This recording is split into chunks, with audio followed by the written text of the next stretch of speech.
So this whole time we've been in the public space in the city of Metropolis, and this case has now led us to a private instance where I get to go in and actually interact with some of these famous characters right now. I'm going to fight alongside Superman against Doomsday, who has broken free of his containment unit. So we have some Star Lab scientists fleeing the scene here.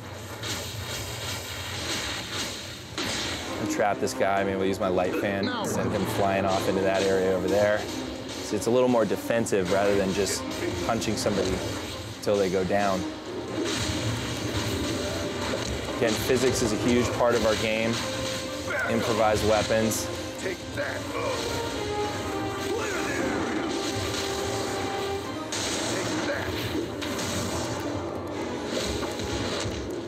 I'm going to put up a little defensive light spell, which is shielding me and further mitigating damage.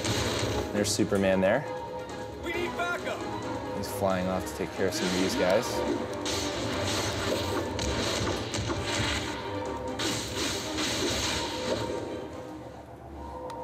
Take care of this last Spec Ops guy. You can see our NPCs also weaponize objects, use them as weapons to attack people. So now the rest of us will go down here and we will take on Doomsday. Suspect spotted. Oh, he's tough. He's got a lot of knockback attacks, so getting close for me is risky business, so it's good I'm in my defensive role.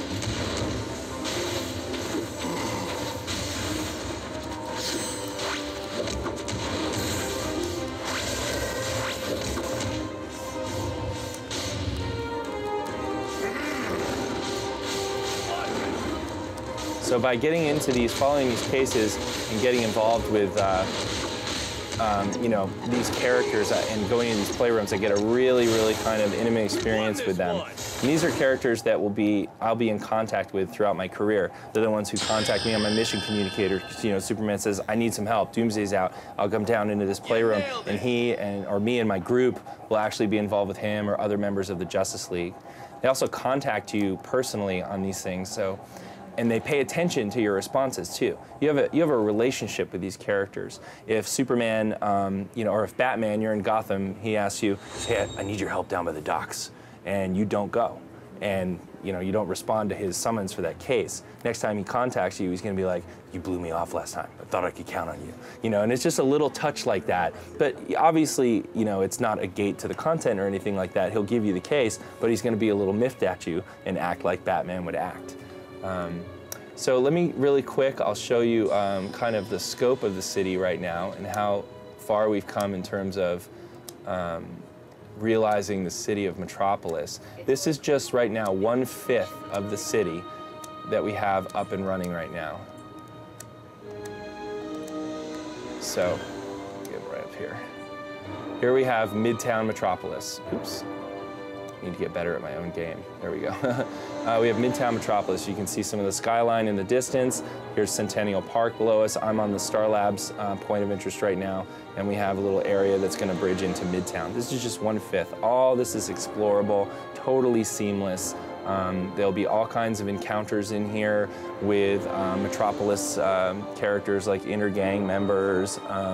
You'll see the 100 gang. You'll meet characters like Superman and Bizarro on the streets as well. They're a little more of a rare encounter. But anytime you're doing the content in here, the cases center around those people. You're gonna have constant contact, either through the communicator or with actually interacting with them in the real world with the iconic characters in the DC universe. We've added a new, you know, a lot of people have seen sort of the action aspect that was our highest risk element, right? Bringing action and physics to a lag intensive environment. But we also have our MMO aspects here too. So I'd like to show you that really quick. It's all about sort of the progression and the choices that you make. So here you can see I can actually pick up this car. I have strength enough because I'm level 26 here that I can pick up cars, right? But I can't quite pick up a bus. If I wanted to be more of the Batman-like character, I could take some of my points that I've earned for my traits and put them in things like basic attack, heavy attack, and my finishing moves. I'm gonna be more of a martial artist, kind of a fighting guy. But if I wanted to be brute force, I might put something in super strength, what we call weaponization. And you can see the more points I put in here, all of a sudden now, I can pick up the bus where I couldn't before. So we have that kind of progression where your character is different from my character because A, I'm higher level than you and I'll be able to put more points in these physical traits like, you know, invulnerability and metabolism and super strength. Whereas, or we're the same level and you just chose to walk a different path. You wanted to play a different type of character. So with all the combinations that we have for creating a character inspired by or customizable in our character create and the different roles that we allow you to shift between, we offer a lot of freedom in terms of creating characters and playing characters in our game in an action environment. We feel this is really going to kind of nail that superhero fantasy and get you really into the DC universe.